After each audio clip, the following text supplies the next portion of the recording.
É bom frisar que não é só a CBF, né? Esse é um problema mundial, né? Porque todas as federações nacionais e confederações, associação de futebol, chame como quiser, elas vivem disso, né? Como é que elas ganham dinheiro? Elas montam as seleções, jogam, aí vende direito de transmissão, patrocinadores, etc. Os jogadores são dos clubes. As confederações nacionais, elas não têm elas não mantêm divisão de base, né? Não revelam o jogador, não tem folha de pagamento dos jogadores, não pagam multa rescisória, não tem que manter um CT para a base para desenvolver atletas jovens, não tem que manter um CT em plena atividade para os atletas profissionais. Elas vão lá nos dias específicos, nos períodos de data FIFA, essa coisa bizarra que inventaram, usam os jogadores e devolvem, mastiga e cospe fora, muitas vezes, como é esse caso específico. Ah, uma fatalidade e tal. Não é só uma fatalidade. Porque no caso específico do Flamengo tem um agravante. O Flamengo já é esculachado pelo calendário que é da CBF, tendo que jogar um mês sem jogadores importantes convocados para seleções no plural. Né? Aí quando chega na outra, isso foi na Copa América. E isso tem efeitos, evidentemente, porque você vai exigindo mais daqueles que não são convocados, que perdem capacidade de revezamento com os atletas que estão servindo às seleções. E aí adiante, jogadores brasileiros que não foram chamados são chamados e um deles se machuca. Tudo isso está interligado. Isso é um grande esculacho. Se a CBF tivesse o mínimo de dignidade com relação a isso, não só com relação ao Pedro, mas qualquer atleta que se machuque, da base ou profissional, ela assumiria imediatamente, integralmente, a remuneração do profissional. Porque ela tem dinheiro para isso. A CBF fatura mais do que todos os clubes. E repito, ela fatura e não tem a mesma despesa. A folha de pagamento do Palmeiras, a CBF não tem. A do Flamengo, a do Atlético, a do Internacional, a do São Paulo, a do Vasco, a do Bahia. Não tem. Ela não tem. A do Botafogo. Não tem folha de pagamento. Folha de pagamento dos funcionários. Ela não tem folha de pagamento dos jogadores. Ela não paga. O Pedro custou ao Flamengo 14 milhões de euros. A CBF não paga 14 milhões de euros por ninguém. Ela não precisa. Ela usa os jogadores. E o mesmo acontece com a Associação de Futebol Argentino, com a Associação Uruguaia de Futebol, com a Federação Espanhola, e por aí vai. Agora, eu estava aqui, vou até escrever isso no meu blog, eu estava aqui fazendo um levantamento. Eu falo que joga demais, âncora, que joga demais mesmo.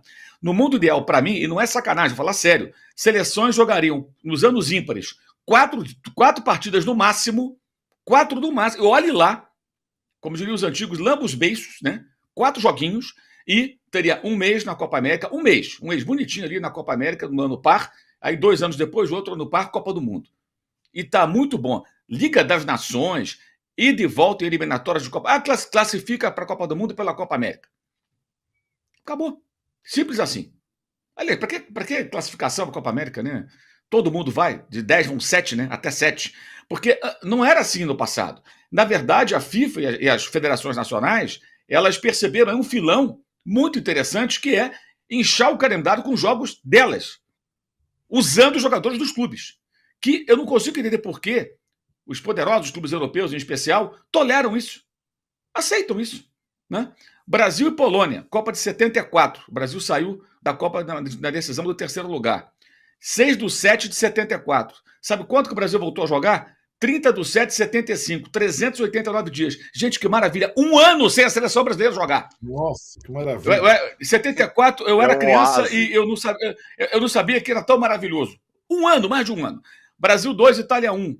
Copa de 78 na Argentina. O Brasil volta a jogar 17 de maio de 79. 327 dias sem jogar. Copa de 82, o famoso jogo do Sarriá, 5 de julho de 82. A Itália vence por 3-2, o Brasil volta a jogar, vencendo o Chile por 3-2 em 28 de abril de 83. 297 dias sem jogar. E a Copa de 86, para esses exemplos aqui, tá? Brasil 1, França 1, Brasil é eliminado dos pênaltis, 21 de junho de 86. O jogo seguinte do Brasil é no dia 19 de maio de 87, 332 dias depois. Então o Brasil ficava um ano, ou quase isso, sem jogar. Era maravilhoso. Não precisa ficar tanto, mas faz aí 2, 3, 4 joguinhos no máximo. É muito jogo, gente. Não dá. Não é possível isso. Tá? Isso é absurdo, isso é bizarro. E o pior é o clube ter que correr, pode ser o Flamengo, qualquer um, correr atrás para receber o dinheiro do salário do cara, sendo que o prejuízo é muito maior. O Flamengo, como qualquer outro clube numa situação dessa, não quer que pague o salário, ele quer o jogador. Porque o salário, gente, é um pedaço do custo do Pedro. O custo total são os 14 milhões de euros que o Flamengo pagou por ele, mais o salário. Se fosse para cumprir à risca, teria que fazer um cálculo em cima do valor de mercado desse atleta, pelo qual o Flamengo já recusou 20 milhões de euros do Palmeiras, e agora, recentemente, uma outra sondagem, agora foi sondagem, mas enfim, 20 milhões de euros do Nottingham Forest. Quanto vale fazer um cálculo, uma estimativa, o período parado, quanto isso implica, uma multa e mais. Isso seria o correto. Isso seria o correto. E a federação que pague, que se vire. Ora, bolas, só usa os jogadores, devolve machucado. Isso não tem cabimento. Mas os clubes aceitam. Eles não brigam, eles não vão pro pau, entendeu? Entra na justiça, se reúne, discute, não. Eu estou falando clubes do mundo inteiro. Podia ser o jogador do Real Madrid. O Neymar, gente. O Neymar foi contratado pelo Al Hilal. Ele mal jogou. O Jorge Jesus falou que não queria que ele servisse a seleção brasileira. Ele veio e se machucou igual aí a lesão do Pedro. E voltou. Isso é bizarro, isso é absurdo. Não estou discutindo aqui o que está por trás da bolha saudita, mas não importa nesse caso. Os caras contrataram o Neymar. 90 milhões de euros ele custou. E não jogou até hoje, não jogou. Jogou 3, 4, 5 partidinhas ali e na hora da verdade o cara estava machucado. Porque foi servir a seleção brasileira. É muito jogo. É muito jogo. É impressionante a passividade dos clubes do planeta Terra, do mundo inteiro, diante dessa bizarrice. É muito absurdo. E eu até entendo que esse período possa ser muito longo, 300 e tantos dias, mas não dá para ter tanto. Vai ter mais data FIFA esse ano, para quem não sabe. Né? Mas para completar, é um porre. Eu só vou assistir jogo por dever de ofício. Então vou assistir, vou comentar, vou fazer, porque é o meu trabalho. E NFL, aí eu passo, né? NFL, como diria Fernando Calazans, não me pega. Não me pega. Mas esporte americano, eu sou NBA, basquete. Beisebol, tem um outro aspecto. NFL, hockey, estou fora. Tem um outro aspecto nisso tudo. Que, é claro, é impossível você cravar, mas a possibilidade que o Flamengo eventualmente perca, ao perder um jogador do peso do Pedro, em conquistar taças que lhes significam ganhar dinheiro. Tem mais esse lado. Sim, claro. Sim. Você perde um jogador que é fundamental para que você ganhe títulos.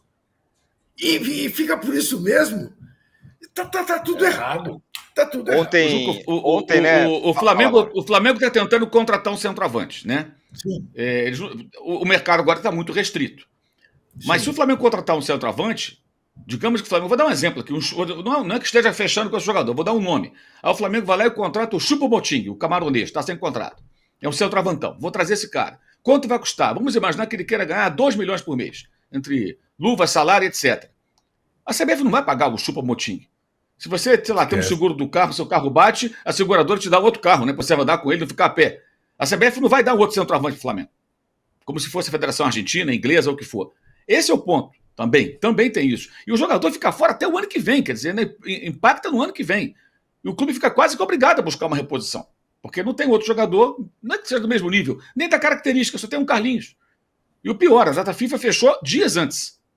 E não há uma licença. Olha, perdeu um jogador machucado, jogando pela seleção. Esse clube pode contratar alguém. Não existe essa brecha. A FIFA não dá essa brecha. Que é outra coisa que deveria ser discutida. Você perdeu um jogador se machucando pela seleção, não no seu time. Então, posso contratar alguém? Não, você não pode contratar. Se vira. O Flamengo quase contratou o David Washington, não fechou. Obviamente, se soubesse que o Pedro ia se machucar, os caras teriam feito um esforço e chegariam a um acordo com o Chelsea, porque foi muito perto de chegar a um acordo e acabaram não contratando o garoto. Aquele garoto, cara do Santos, que vai jogar no Sub-23 do Chelsea. Foi ruim pro garoto, ruim pro Chelsea, ruim pro Flamengo, ruim para todo mundo. O Arnaldo, ontem, aliás, essa semana, o que aconteceu? Teve uma estratégia, vamos dizer assim, marqueteira da CBF. Todo mundo que falou, ou quase todo mundo que falou, são caras que jogam aqui. Então deu entrevista o Pedro, antes de lamentavelmente se machucar. Deu entrevista o Luiz Henrique, que é do Botafogo. Deu entrevista, quem mais que deu entrevista, que joga aqui no Brasil? Estevão deu entrevista. Deu entrevista aqui também joga no Brasil. Só ontem que o Bruno Guimarães falou, e ontem falou do Dorival também. Aliás, parentes, Dorival meio constrangido. Não, eu vi no momento. Também falou. O Gerson também falou. Porque o Pedro é meu amigo e realmente foi muito triste a contusão, eu vi na hora que era grave e tal, uma declaração até meio constrangida do Dorival. Essa estratégia saiu pela culatra, porque não adiantou nada. Falaram os caras que jogam aqui para ver se atrair a seleção, mas o jogador do Flamengo, principal jogador do Flamengo, vai lá e se machuca. Então vamos combinar que o tiro saiu pela culatra, né? Detalhe, né? Tem outros times muito, muito prejudicados com essa data FIFA.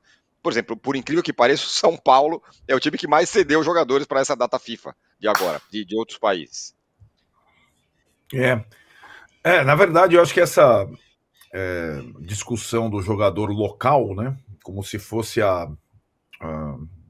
estratégia para aproximar o povo da seleção, reaproximar o povo da seleção brasileira, ela, para mim, ela não funciona nem em termos técnicos, nem nesse aspecto de seduzir o torcedor, né? E, evidentemente, existiu essa estratégia nas coletivas da seleção brasileira, embora no time titular um ou outro apareça. O Pedro ia jogar, o Arana iria jogar, né? A grande maioria continua sendo de jogadores brasileiros que atuam no exterior. Eu acho que a gente tem aí o grande dilema nessa história toda de seleções e jogadores locais e tudo mais, ou de jogadores no geral, é que os jogadores, aí me colocando lá dos jogadores e vendo todas as reações dos mais novos aos mais velhos, os caras querem mesmo jogar pelas seleções, mas querem muito, não é pouco não, né? Os caras se emocionam na convocação, querem... É aquela situação lá do Neymar, que acho que o Mauro descreveu muito bem, recém-recuperado de uma lesão, recém-contratado pelo time dele, vir jogar pela seleção brasileira lá do Diniz. E pela enésima vez, mesmo muito criticado pelas participações nas últimas Copas, não sei se eu vou continuar a jogar pela seleção. Lembra? Essa era a história pós-Copa com o Neymar. Não sei se eu vou continuar tal. E na primeira convocação o cara quer ir e tal, não sei o quê. Vai, se machuca e fica fora um tempão. Eu acho que a cada lesão, a cada situação dessa de jogador de clube brasileiro, afasta ainda mais o torcedor da seleção. É essa a minha conclusão. O torcedor, a gente acompanha, ele vai observar uma convocação, torcendo primeiro para o jogador do time dele não ser convocado. Se ele é convocado, torcer para o jogador do time dele não jogar. Se ele jogar, rezando para o jogador não se machucar. É assim que acontece. Você precisa ver. Esses jogadores de clubes brasileiros, o sujeito fica acompanhando o jogo da Europa, o jogo da América do Sul, para ver se o jogador do time dele está jogando, quantos minutos, se ele se machucou, se ele se desgastou e tudo mais. É uma coisa e que contrasta com a vontade do jogador, que quer jogar na seleção. Então, essa situação ela só pode ser resolvida, como disse o Mauro, se as seleções jogarem menos. E aí, para não ter esse conflito entre o desejo do jogador convocado e o desejo do torcedor, que quer o jogador dele atuando no time dele, né? Então, e acho que só teremos alguma mudança nesse caso se os grandes clubes europeus se rebelarem. A gente fica falando muito dessa situação do Pedro e tal. Recém tivemos um problemão na Eurocopa, a Espanha campeã da Eurocopa. O Pedri, que é um dos jogadores mais promissores do Barcelona, lembra aquela entrada do Toni Kroos, que arrebentou o Pedri em plena Eurocopa, né?